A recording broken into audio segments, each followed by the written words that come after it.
So, unless you are a part of a Native American tribe, you have probably never had the experience of going into a museum of natural history and seeing your people and your culture on display behind a glass case.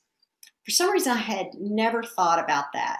I'm very aware that our museums all over this country and all over this world are filled with priceless treasures that have been taken from the peoples of African countries and the Americas and really belong to other people. But I had never thought until I heard this interview between Jonathan Lear, who teaches at University of Chicago, and Nina Sanders, a young woman of the Apsaluka tribe, the Crow people, who's a curator, and they were talking about this new exhibit at the Field Museum in Chicago. It had never occurred to me like how incredibly hurtful and offensive it would be to go into a natural history museum and see your people on display with the dinosaurs and the woolly mammoths and the other extinct species. Because the implication is kind of clear there that you're a part of the past and you're expected to have gone away. And I had never really thought either about the deep, deep sadness and grief and mourning that people of those native tribes feel. Sanders described how, for her people, the objects there on display and the objects in the basement of the Field Museum are still living objects. They're still connected to the people who had made the objects. They still have life force. And there's a deep sense of sadness that these obstacles aren't really where they should be, that they're not being used as the people who fashioned them intended them to be. Instead, they're really just resting very unhappily in the basement of the Field Museum. And listening to that, all I could think was, oh my goodness, how can you love your neighbor, Holly, when you don't even know the first thing about your neighbor, when you have no idea? And then it can be even trickier, of course, because the truth is, some people's story we really don't even want to know. I mean, I'm interested in the Native American people. Their tradition and their spirituality, and the way they honor and revere the land and the ancestors. And there's an easy way to kind of appropriate and even romanticize them. But some people I am not interested in at all. Like after Sandy Hook, the people who went out and bought a bunch of guns, or even more, the people who harassed the parents whose children died or trolled them. Let me just say, somebody else is going to have to love those people.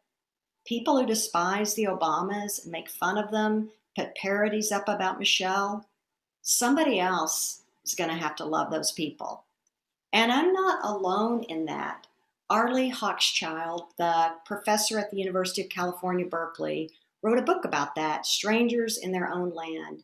And she realized back in 2011, early on, before we were divided the way we're divided, just how incredibly divided we were becoming.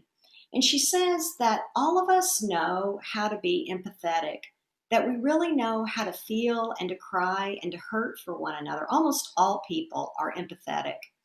But we have what she calls empathy walls. We have these walls that are becoming thicker and higher, and we know that. I mean, we've become a people who are so divided. We're 4% of the world's people, right?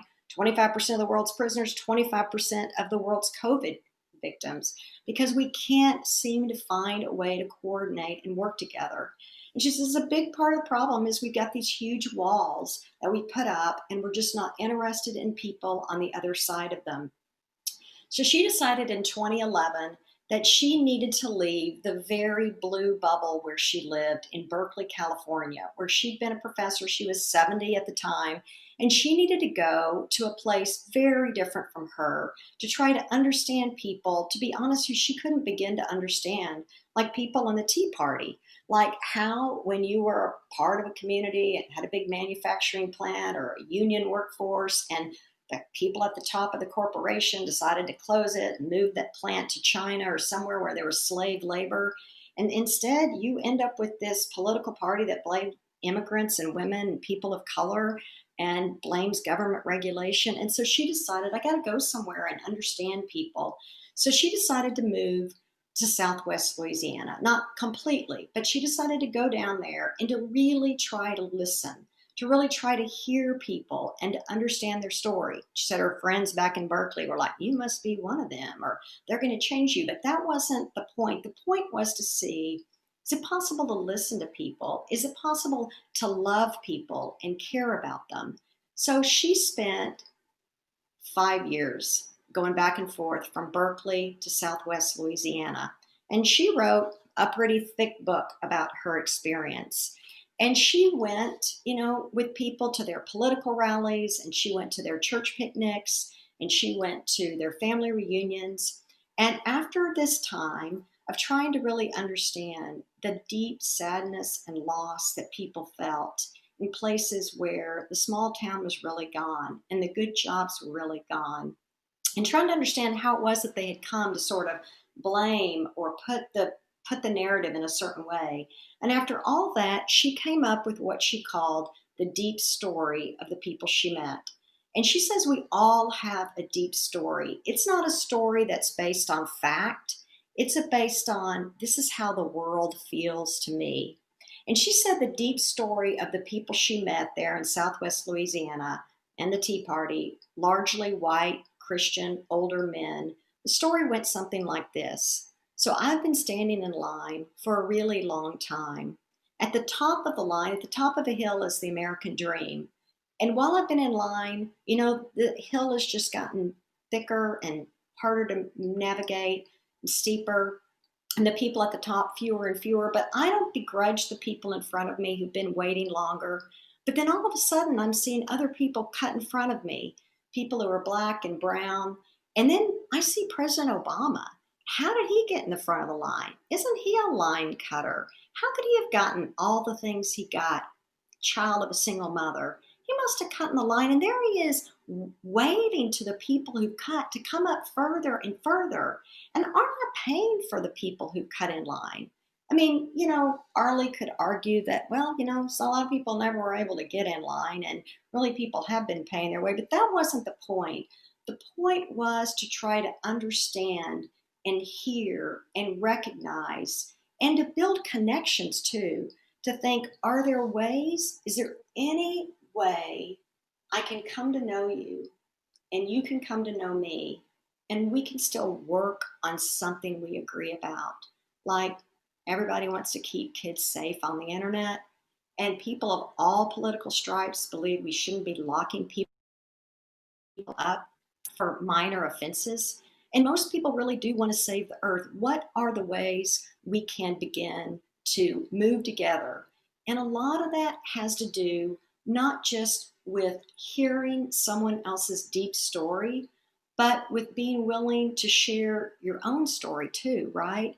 Being able to be vulnerable and offer that and share it so that, there's a real give and take and we can begin to know one another.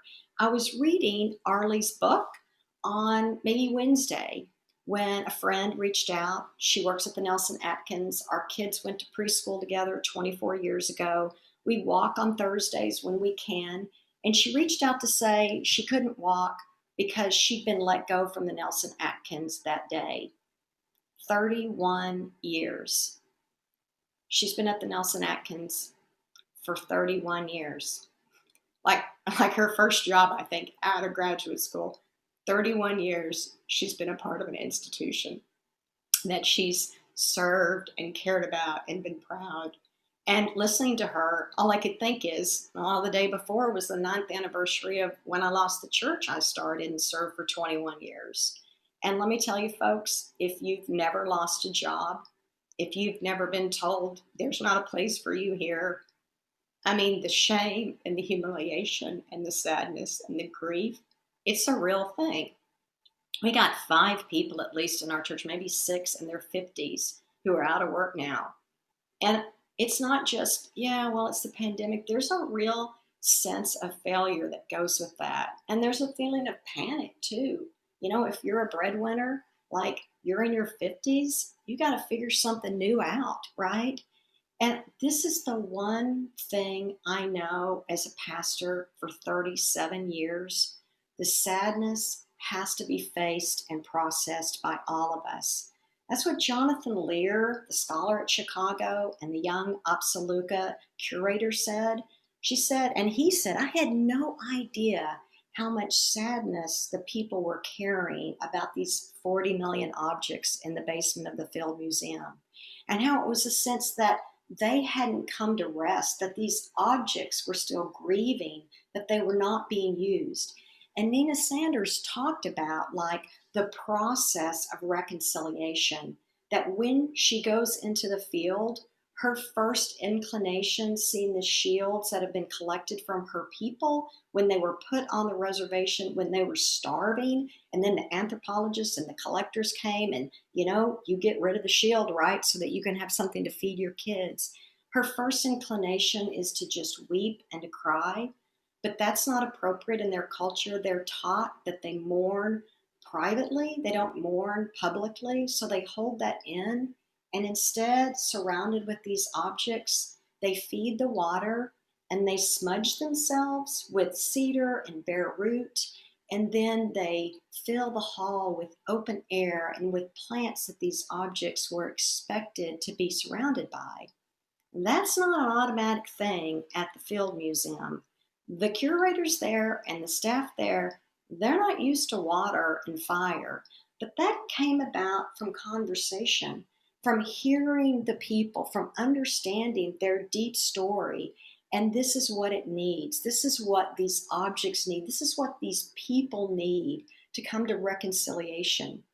And Sanders said, the young Opsaluka woman, that the point wasn't just sadness, right? It was also joy and celebration that these objects are still at least with them. And something else, agency. We have agency, she said. The Field Museum, it was opened 125 years ago, right? We were still putting people on the reservation, still taking their objects. She said, we can do things differently now, right? We can live in a different way. We all have agency and a way to live differently. So this new exhibit at the field is initiating a complete redoing of the Field Museum, the Hall of the Americas. And for the very first time, these objects are going to be put on display with living artists, with 40 artists, with poets, with people who are showing that the Opsaluka are a part of our future too. We're going forward. That same process is necessary for every single one of us. If I have learned anything as a pastor, it is that sadness that is not processed keeps you from moving forward. We all have to look at the things we've lost from time to time. This is a time in our country where it is hard to grieve, and it is absolutely necessary to see the sadness that we're experiencing. My 90-year-old father keeps saying, in my life, never seen anything like this. I can see how Hitler came to power, he says. This is a sad time, right? And we have to look at it so that we can also then take our own agency and claim it. I keep telling my kids whenever they hit a tough patch, tell your story and claim your story and learn what you can from that situation, and then figure out how you're going to claim it. You know what? I built that church. I built that church. Nobody else could have done it. I did it. Claim what you've done and then decide how you're going to use that story in a fresh new way, right? What does it mean to think that we're called to love the Lord our God with all our heart and soul and mind, and to love our neighbor as ourselves? And how does claiming that story as a part of ours help us refigure and move forward? This country has been through a lot of sadness. There's the Trail of Tears and the destruction of the native people. There's this enslavement of millions of people, the Middle Passage, followed by lynching and segregation. There's the tragedy of the Civil War, the World Wars, and Vietnam. And there's Sandy Hook and Parkland and George Floyd. And there's also people standing in line for 10 hours in Georgia to vote. And there's a 107-year-old woman with her walker. standing in line to vote. And there's people making phone calls and writing letters. And there's people picking up trash and working to restore it. And there's young people studying and singing and making music. And there's driveway bands. And there's people planting garlic in their yard. There's people working for a new way forward. In this time, a really challenging time in our country, let's look at the first Americans. Let's look at the great Crow Chief and a young artist, people who have known a lot about what a country can be and what it can't be. And let's find a way to tell our story and to share it and to move forward so that we can truly love our neighbor and love ourselves. Amen.